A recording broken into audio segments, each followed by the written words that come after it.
Yo, what's going on, you guys? It's your boy Underrated Mage, and today I'll be doing a video discussing new Fairy Tail game. Now, I was thinking to myself while I was actually editing a video that I was going to put out for you guys today, but I was thinking to myself, you know what? The main thing that separates Fairy Tail from all the other big time shonen, I'm talking about like big time. I'm not talking about just big, just big in Japan. I'm talking big time, like the Dragon Balls, like the Narutos, the One Piece, the etceteras. You know what I'm talking about? The Bleaches, those big time shonen. I was thinking to myself, Fairy Tail is up there with those shonen. Let's be honest, Fairy Tail is like, they got the big three, the Naruto, Bleach, and One Piece, but Fairy Tail is like, it's like the fourth guy. If you guys watch basketball, Fairy Tail is basically like a sixth man to those guys, if you guys get the reference. But I was thinking to myself, what was the big thing that separated Fairy Tail from these three? A lot of people, they always say that Fairy Tail, there's a reason why it's not a part, why it's not included with the big three and all those other things. And I was thinking to myself, well, the main thing that all of these games have, or all of the, I guess you guys know what I was going to say, but the main thing that these shonens have over this is they all have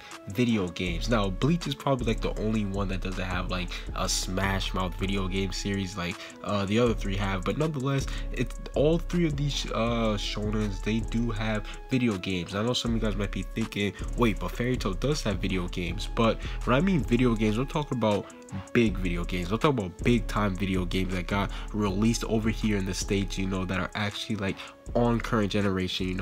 People are actually going out and buying, and that's really the one thing that Fairy Tail doesn't have. With Dragon Ball, they have millions, whether you talk about the Budokai series, the Budokai Tenkaichi series, or even the Xenoverse series. All three of those series, well, I didn't really play the Xenoverse series too much, but all three of those series were good.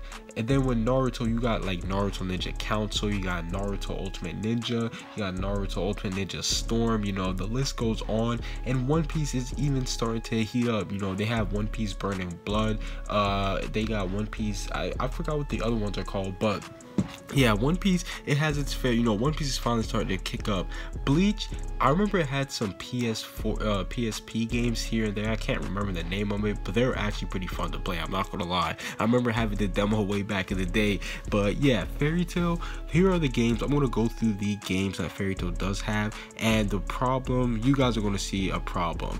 Number one, the first game that I'm going to talk about is Fairy Tail Portable Guild. Now, this game came out on the PSP, and it was basically made in June 3rd, 2010. And this game was kind of like a free roam, kind of like a free roam combat. What I'm talking about, free roam like combat game. Like, it's kind of similar to a J-Stars, where you just run around, you just beat up enemies and stuff. So yeah, that's really what that was about. And then you have Fairy Tail Portable Guild 2, which was released on the PSP again. This one was released March 10th of 2011. And this was basically like the, continuation of the Portable Guild first part. So yeah, Fairy Tail Portable Guild, they actually had something going with that when it came towards the PSP saga. And then we move on to, and listen, forgive me, I'm about to butcher these names because these names are in Japanese, but Fairy Tail Gekito Madoshi Kessen. I don't know if I'm 100% sure I didn't pronounce those right, but yeah, that's the next game. That one came out on the DS July 22nd, 2010, and this one was just a straight up fighting game. It was kind of just like, I don't know if you guys know what this is, but it's kind of like a Mugen, however you pronounce it, where basically you just fight. It's just simple as that. You fight on a DS game. And then the next game we'll talk about is another, oh my god, pray for me, Fairy Tail Gekitoso Cardia Desedio. That one came out on the DS2 April 21st, 2011, and this one was kind of similar to the other Fairy Tail game, whereas it was like a fighting game, but this one actually had a story mode, and it actually went all the way up to the Eurasian Says arc. Now, the last Fairy Tail game that we've seen so far is Fairy Tail Zeraph's Awakening. This one came out on the PSP March 22nd, 2012, and this one was a fighting game with the story mode, but I'm assuming that this one was a continuation of the previous game because they start the story mode off from the Eurasian Says and they go up to Tenro Island. And yeah, I'm guessing they just decided, you know what, we're done with this DS stuff, we're going back to the PSP. So yeah, I guess that this one is a continuation, but they just switched it over.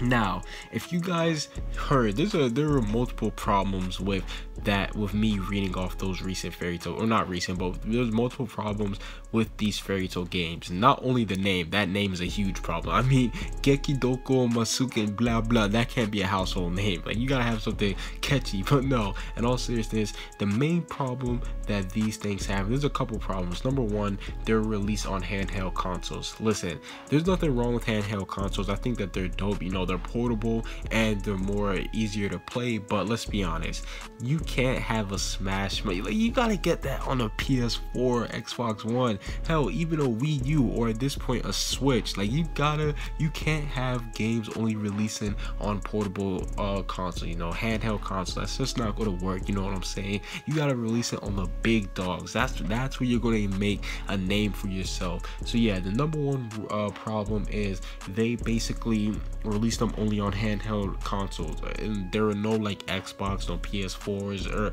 not even, obviously no Xbox or PS4s, like Xbox 360s or PS3s or PS2. You know, they didn't release it on that. So problem number one, handheld consoles only. Problem number two, Japanese only. Yes, these games only came out in Japan, and I know that some people, they might be like, well, why didn't they get released to English? Well, they most likely didn't get released over here to America or even the West, is because they probably didn't do well in sales, or the people, they probably thought, yo, this isn't gonna sell over here, y'all can keep this one. So even if they did do good in sales, which I'm gonna be honest, I think that they didn't do good in sales. Like, yeah, I just don't think that they did. That's just me personally. I don't think they did good in sales.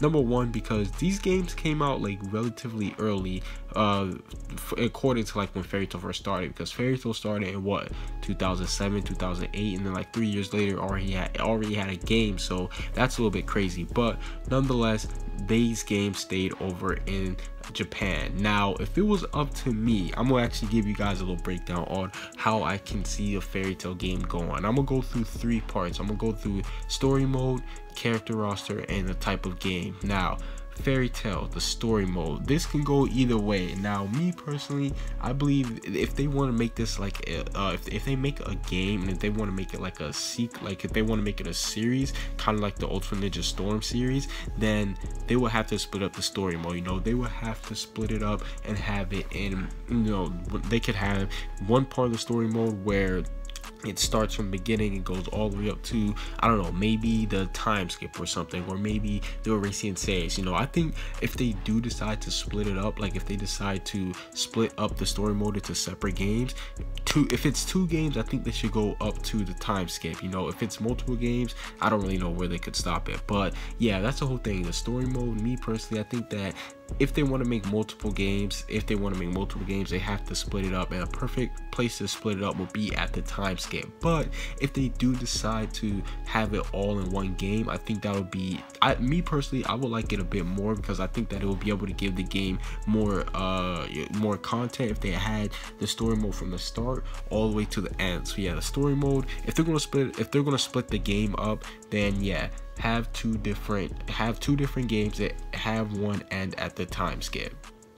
Now, the next thing I want to discuss is character rosters. Yes, this is the most important thing when discussing an anime game. Who is going to be in the game? Now, like I said, I'm going to separate this into 2 ways. They can do it like either A, if they're going to have the story mode all in one game, they need to have everybody. Like I'm saying, they gotta have like a plethora of characters. I'm talking about Natsu, Sting, Rogue, all these guys. You know, they gotta have everybody. But if they don't have it, and if they don't have the story mode all in one game, then I'm pretty sure that they would just split it up, and they'll probably stop the character roster up until the Tenro Island arc. So that will also be good too, because that means that it will give people like me, because I know that if they made a game, I'm definitely copping it, I'm definitely buying it. But that will give people who actually, you know, want to play as other characters, you know, like a Sting and Rogue, you know, like the Sprig and 12 members, that would give us more incentive to buy the next game. So for marketing wise, it would be smarter if they did like split the game up in like 2 different things, like, you know,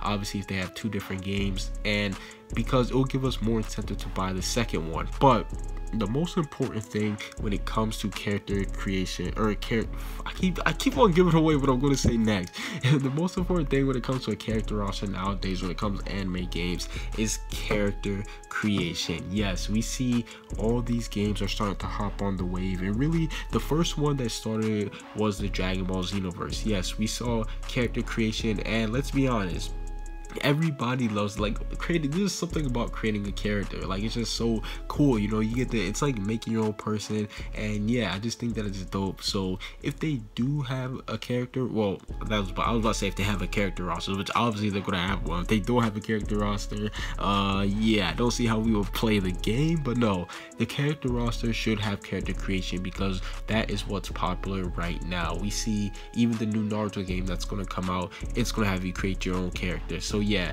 best believe that I would create somebody, you know, throw them into a guild, you know, have a character creator and have guild creation if they can, because Fairy Tail, like I said, this is such a ginormous world. Like, they can do so much with it. And this is going to segue into my last point that I want to make before I end this video, and this is the type of game. Now, there's really two types of games I can see this route going. They can either take a fighting route, where it's kind of like a Tekken, you know, Marvel versus Capcom, you know, which is straight up like either 2D or 3D. Me personally, I think it'll have to be 3D, you know, something probably like a J-Stars, but it's just mainly focused on fighting, you know. I could see them going this route, you know. I can see Fairy Tail going this route because at the end of the day, it is a shonen, and Fairy Tail does have a lot of fighting, so I can see them actually making a fighting game.